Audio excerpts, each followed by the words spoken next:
যশোরে সিরাজুল ইসলাম সুরুজ নামে ২৩ বছরের ফেরিওয়ালা এক যুবককে বাড়ি থেকে ধরে নিয়ে পায়ে শটগান ঠেকিয়ে গুলি এবং ছিনতাইকারী সাজিয়ে দুটি বোমা দিয়ে তার বিরুদ্ধে মামলা করার অভিযোগ পাওয়া গেছে পুলিশের বিরুদ্ধে। গুরুতর আহত যুবক এখন যশোর মেডিকেল কলেজ হাসপাতালে পুলিশ প্রহরায় চিকিৎসাধীন। মঙ্গলবারের দিন রাত্রে আমার বাড়ি দুইজন পুলিশ যায়, হাবিলদার। উনি যে আমার ছেলেরে তুলে নিয়ে আসে, তখন আমি জিজ্ঞাসা করি, আমার ছেলের নাম সুরুজ। জিজ্ঞাসা করি যে আমার ছেলেরে নিয়ে যাচ্ছেন কেন? বলে তোমার ছেলের নামে মামলা আছে। আমি বললাম যে আমার ছেলের নামে কোনো মামলা নেই, আমার ছেলের নামে কোনো লাল কালির দাগ নেই থানায়, আপনি কী জন্য নিয়ে যাচ্ছেন আমারে বলেন।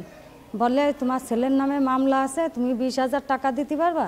আমি বললাম যে না, আমরা গরিব মানুষ, 20,000 টাকা কোথার থেকে দেবো? তাই বলে আমার ছেলের হাতে হ্যান্ডকাপ দিয়ে নিয়ে আসে, বলে 20,000 টাকা নিয়ে তুমি ফাঁড়িতে আসো। তখন আমি ফাঁড়িতে খালি হাতে যাই, যাইয়ে 2-1জনকে জানাই। জানানোর পরে তারা বলে যে আমরা এই বিষয়ে দেখতে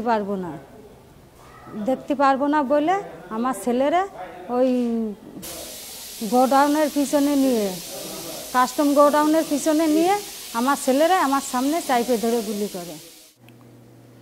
গুরুতর আহত সিরাজুল ইসলাম জানান, 25 ডিসেম্বর সন্ধ্যায় সে বাড়িতে বসে টিভিতে সালমান খানের সিনেমা দেখছিল। এ সময় যশোরের চাষরাফাড়ির হাবিলদার মান্নান ও এক পুলিশ তার নামে মামলা আছে বলে তাকে ফাঁড়িতে ধরে নিয়ে যায়।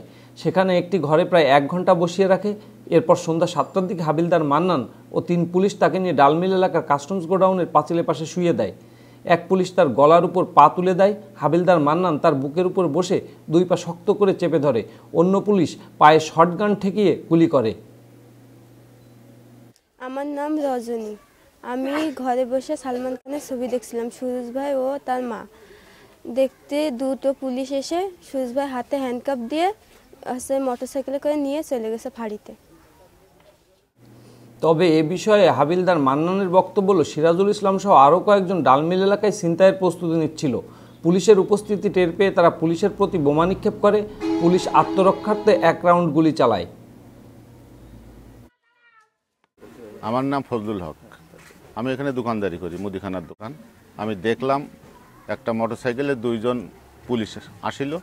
আসার পরে মোটরসাইকেল ওই জায়গায় রাখার পরে ওনারা 2জন ঢুকে গেল ভিতরে যাওয়ার পরে ওনারা মিনিট 2-3 পরেই সুরুজকে হ্যান্ডকাপ পরা অবস্থায় মোটরসাইকেলে মাঝখানে বসায় চলে যায়, আর বলে যায় ওর মাকে যে তুমি ফাঁড়িতে আসো। হাসপাতালে যন্ত্রণায় কাতর সিরাজুল ইসলামের মা আরও জানান, ছেলের ব্যবসা সংক্রান্ত বিষয়ে সরকার দলীয় স্থানীয় এক রাজনৈতিক নেতার সাথে তার ছেলের বিরোধ ছিল।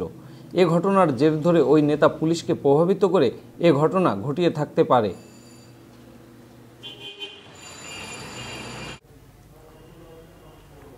গত 25/12/2012 খ্রিস্টাব্দ তারিখ বিকালবেলা আমরা যে চাষরাফাড়ির হাবিলদার, সে গোপনে সংবাদ পাই যে ওখানে এরকম ছিনতাইকারীরা একত্রিত হয়েছে এবং তারা ছিনতাইয়ের প্রস্তুতি নিচ্ছে আর কি।